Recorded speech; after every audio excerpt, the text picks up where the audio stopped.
What's up, guys? Today I decided to change the pads on the pedals. As you can tell, the old ones were really fucking worn out. So the crazy thing is these are rubber here, and this one's plastic. I almost returned it back to the Honda store because I didn't know it was plastic. So these are simple to replace. You pull them from up here. There's a little grip in the back where you can just pull them off. But this one was a bitch. That one there, I almost broke the pedal off, but it's actually pretty simple.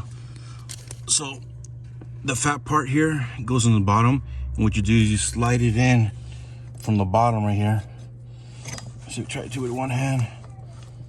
You slide it in, and those clips will grab. Let me see if I can do it. There it is. So that's it.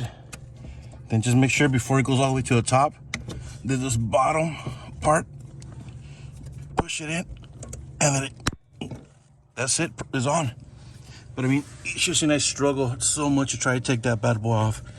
But I did. I got a vice grips, and I was pinching from here, but I started to feel the pedal kind of bend, so I straightened it back out, and that's it.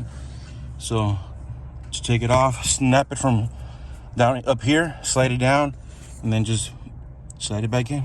All right, guys, hope that helps because I couldn't find a video on here at all. Thanks.